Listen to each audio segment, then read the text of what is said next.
निगत अब्बास,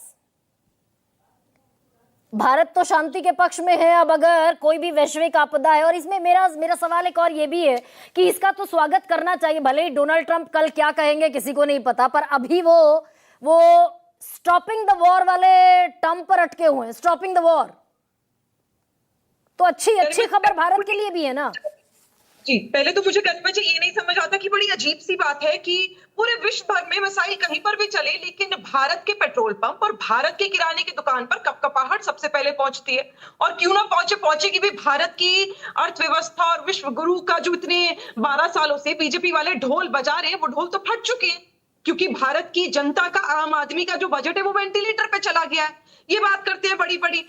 अब ये वही बीजेपी वाले जो कहा करते थे, गरिमा जी आपको भी याद होगा कि महंगाई तो डायन है। अब न जाने क्यों बीजेपी वालों ने उसी डायन को अमृतकाल का चोला पहनाकर अपनी पार्टी का ब्रांड एम्बेसडर बना दिया। नहीं, अगर ये युद्ध रुक गया निगत अब्बास, अगर वाकई डोनाल्ड ट्रंप 39वीं बार ही सही लेकिन सच कह रहे हैं कि भाई ईरान के हाईएस्ट लेवल तक पहुंच गई पीस टॉक, तो ये तो भारत के हक में है ना।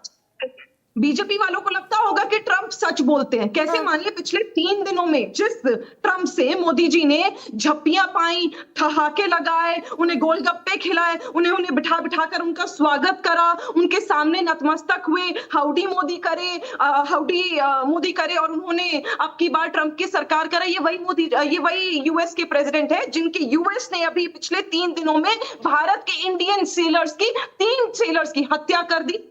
अभी फिर से मोदी जी जाकर झप्पियां पालेंगे, तो मोदी जी भरोसा करते होंगे अपने किसी निजी फायदे के लिए, क्योंकि अंबानी जी की जो कंपनीज हैं उसमें जूनियर ट्रंप को हिस्सेदारी मिल रही है, तो मोदी जी अपने दोस्ती के नाते ट्रंप जी के सामने नतमस्तक होते होंगे। लेकिन सच्चाई ये है कि भारत में आज महंगाई इतनी बढ़ गई है कि आम जनता की कमर टूट रही है। इनसे पूछिए ना, आज सौरभ जी यहाँ पर बैठे इनसे पूछिए कि अरहर की जो दाल होती है, खाते होंगे ये भी तड़का लगाकर घर पे, वो 110 रुपए की थी, गरीब आदमी के लिए 165 रुपए हो गई। इनसे पूछिए 40 रुपए का आटा, और इनसे पूछिए 50 रुपए वाला जो चावल था वो 75 रुपए का हो गया। पूछिए एलपीजी सिलेंडर 950 रुपए का हो गया। और सब्सिडी क्यों घटाई इन्होंने, 9 से 4 क्यों करी? पूछिए। तो ट्रंप की आम थोड़ी ट्विस्ट कर देंगे अब भारत के लोग जाकर।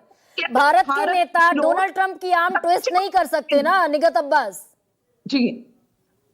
अमेरिका में 3 साल की सबसे ज्यादा महंगाई अमेरिका में पहुंच गई है, तो डोनाल्ड ट्रंप की आम कौन ट्विस्ट कर सकता है भाई? और किसी भी देश के राष्ट्राध्यक्ष की आम कौन ट्विस्ट करेगा? नहीं, जाहिर सी बात है, नहीं कर सकते ना। मैं तो वही कह रही हूँ, देश के प्रधानमंत्री नरेंद्र मोदी जो अपने आप को विश्व गुरु कहते हैं, वो झप्पियां पाने के अलावा कुछ नहीं कर सकते गरिमा जी। आज सिर्फ अगर हम भारत की बात कर ले तो आम जनता के लिए सबसे बेसिक होता है घर।